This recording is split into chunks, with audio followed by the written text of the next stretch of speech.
Matter of minutes now. 3 balls left in the over. Munaf Patel. Of a day due to rain and inclement weather. Greg Chappell disappointed, as you would expect. West Indies live to fight another day. The series remains with 2 test matches to go, 0-0.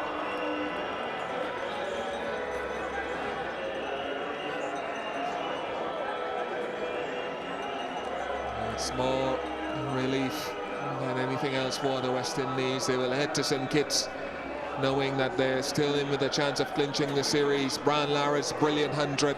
Captain led from the front today. 120 of 307 deliveries. Really saved the West Indies here. Jerome Taylor and Dennis Ramdin himself, who has played a good hand, 19 of 62 deliveries. Leave the field. Vrinder Sehwag hold his heart out, and it was Munaf Patel and Anil Kumble who posed a huge threat.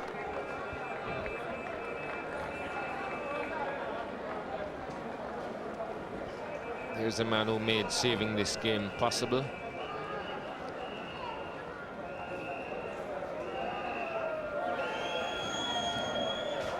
Self and Shivnarine Chandrapal. That was the key partnership of the innings. Put the West Indies in a much safer position, one where the other batsmen could save the game from. The Indians will know that they're very capable of taking advantage of the West Indian frailties. They'll take a lot of confidence into the next game. Look at the West Indies innings dominated by that 120 by Brian Lara, 54 by Shivnarine Chandrapal. The key partnership, and Dwayne Bravo, 47. He's in good form. 294 for 7, but consuming enough time to save this game. The Indian bowling, Anil Kumble again. 3 wickets, the main wicket taker, and Munaf Patel chipping in with 2. Just not enough to bowl the West Indies out. So there you have it. India 588 for 8, forcing a follow-on by the West Indies, bowling them out for 215, and the West Indies 294 for 7 in their second innings, and the match is drawn.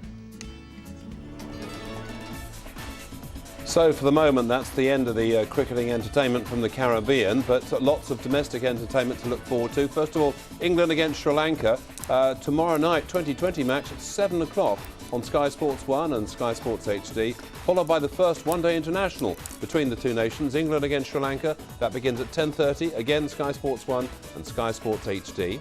And then a couple of C&G Trophy matches for you. First of all, Friday from Hove, it's Sussex against Hampshire. That's 2:30 p.m. start, Sky Sports 1 and Sky Sports HD again. And it's the same on Sunday for the match from Bristol, Gloucestershire against Surrey, again in the C&G Trophy, but that's a morning start, that's a day match, 10:30 a.m. And then looking ahead to next week, well, on Thursday, June the 22nd, next Thursday, it's the start of the third test at St Kitts, and it's West Indies against India. Day 1 of that third test, 3 p.m. on Safety.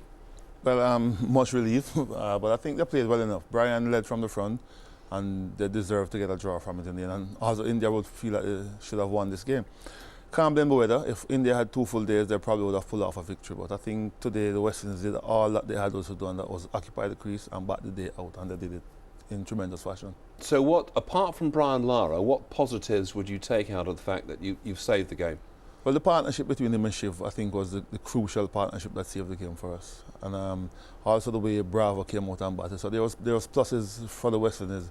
And also, even though he only made 1, Brad Charlton, I thought, the way he went about it, fought the ball for the 1 and showed what was required, application, patience. And I think it was a good positive sign for the West Indies. Normally we don't bat that well under these conditions, and the guys did it well. Looking ahead to that third test, what's the news on Fidel Edwards? Is there a likely return for him, or is he not going to make make it, do you think? I wouldn't rush him back into it. Even if I say he was fit, I would let him miss the next test and try to get him ready for Jamaica. I think you don't want to rush him back in. He got injured in the test before this one.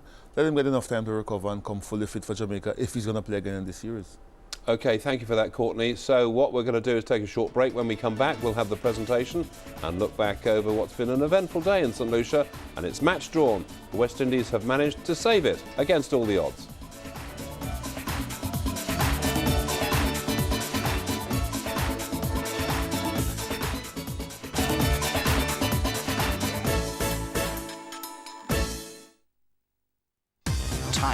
Chances, dropped opportunities, missed fieldings.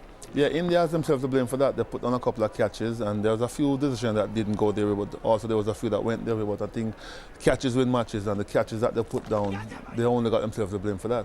You got to take those catches. Absolutely. We're looking at a little montage of missed opportunities, and somehow this was most unlike India, because up until this, they'd done really pretty well. They've done pretty well up until then. And just when they needed to be at their best, they too were not quite as good as they should have been. Sure. I mean, the captain took some good catches. That one, you have to give him the benefit of the doubt, but this one, he should have taken. That's probably the one that could have won the test match for India.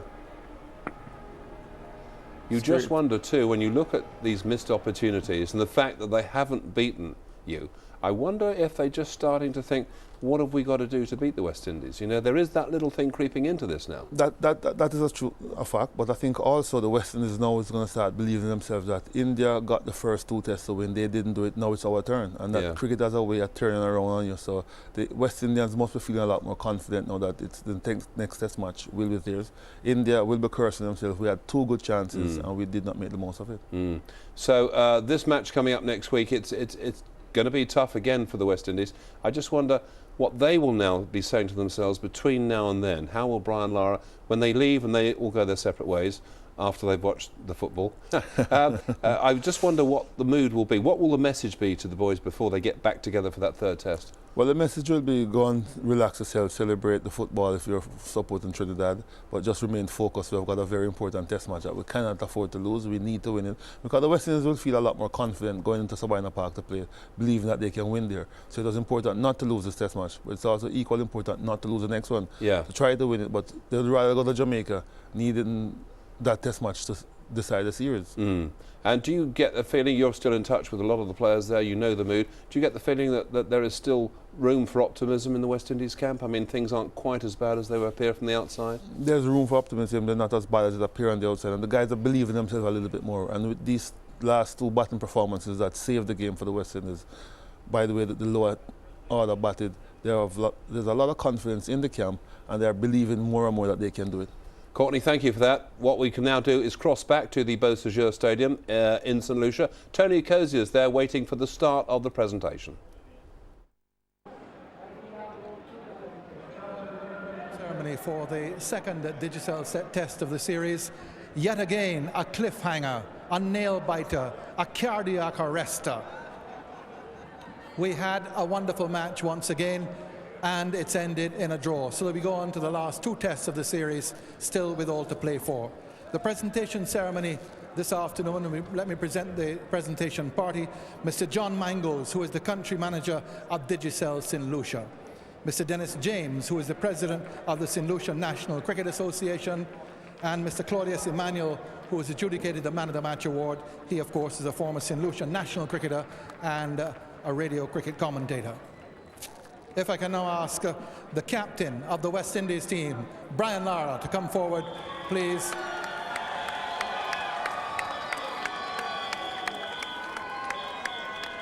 Well, Brian, you and your team had to dig deep once more to save this one. Yeah, you know, watching the Soca Warriors, they had to battle for 90 minutes for a draw. We had 98 overs to do it, so I think that was sort of the reason why we got out there and tried to do it. You know, we knew that we couldn't win the game. We knew that we couldn't get over that 388 runs deficit. We just had to survive. And of course, the gods smiled on us again yesterday. We had a free day, and today was down to the last. And it was nice to see us survive. I thought Chandrapur played well, Bravo played well as well. And you played pretty well as well, although have you ever had to fight as hard for 100 as you did today? No, I wasn't concentrating on 100. I just thought that I needed to bat for as long as possible. First 2.5 hours before lunch was very, very vital for us. We lost 2 early wickets, so that sort of put us under a lot of pressure, but Chandrapal showed his experience. But all in all, I enjoyed the innings, and I think it showed me the patience I needed to use throughout the remainder of the series, and I'm going to try as much as possible to ensure that I bat in the same way. Because you'd been through a bit of a slump, and to come here and then to really save the match in the last day. Yeah, I haven't scored some runs for a while. I remember I made 80 odd in New Zealand, but before that, and even in Australia, it seems to be coming once every 5 innings, and I need to be a lot more consistent for my teammates and for my team. And you know, I'm going to put this behind me, and I'm going to try as much as possible to get out there the remainder of the Test series and try to get some runs more consistently. You were really done over the first 3 days. What are you going to do to get the team forcing Kitts back up again? Well, I hope when we arrived in St. Kitts, I hope I can see something a lot harder and greener out in the middle, because, you know, we've got fast bowlers, and I thought that the pitch in Antigua was a very fair one. It was good for fast bowlers. Took a bit of spin later on in the match, but I think the guys are going to go home now, get some rest. And most importantly, I think the pitch is going to dictate the results of this game. We've been under pressure for the last 2 days in Antigua, under pressure here for the entire match, and I think it's about time that we get something in our favor. You say the team is going to get some rest. Tomorrow, not so. You're going to be tense tomorrow. It's the Soca Warriors against England. I'm sure you're going to be glued to the television set.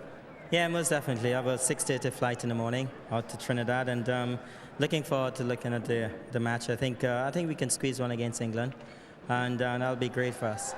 It certainly will be. Brian Lara, thank you very much. Ladies and gentlemen, West Indies captain Brian Lara. And if I can now invite the Indian captain, Rahul Dravid, to come forward, please. Rahul Dravid, the Indian captain. Well, Rahul, so near and yet so far again. Yeah, Tony, I thought we played very good cricket in this match. It was always going to be difficult to win in 4 days. It was quite a low and slow wickets. So I think we did a great job to get into the position we did at the end of the day. Coming into the last day, you reckon you were going to win, especially with those 2 early wickets? Well, we knew we had a chance. We knew we had to get some wickets early on. We did that. But I thought Lara played really well. I thought it was a fantastic innings, and under pressure, I think he batted beautifully. Played our spinners really well. You know, and we had a chance a little bit towards the end as well. But it was a kind of wicket where it was a bit slow and low, and some of the edges weren't carrying. So it was always going to be hard. We knew, you know, right from the upfront when we gave them the follow-on, we knew we were going to need a few overs. Fortunately, we lost 90 overs on the 4th day. You came back in Antigua and you came pretty close there. You were really far ahead here, 373 ahead in first innings following on, and you didn't quite close the deal here either. What effect will that have on the team, if any? Oh, I think you should be positive about the couple of games that we've had. We dominated the 3 days in Antigua after the first 2, and we've dominated the 4 days here. I think the only reason we didn't win here was because of the rain. So the boys should be very proud and happy with themselves for what they've achieved on I think was a very slow and low wicket. We got 580 runs on that wicket at 4 runs and over. So what we did, I think, was a great effort, and I just hope that the guys are really proud of themselves. You mentioned your bowlers, but you had 3 top hundreds, one by you. Tremendous innings by Sehwag and Mohammad Kaif's first Test 100. Yeah, brilliant innings by Sehwag. I think Viru, when he bats like that, he can be really destructive, especially the way he batted before lunch. I think, you know, to bat first and to get 140 runs before lunch really set the game up for us. It was a fantastic opening partnership, and Viru batted beautifully. And then good for Kaif as well. I think he's worked really hard. He's been in and out of the side. He's been with the squad for 6 years. So it's nice to see him get a first Test 100, and I hope it's the first of many.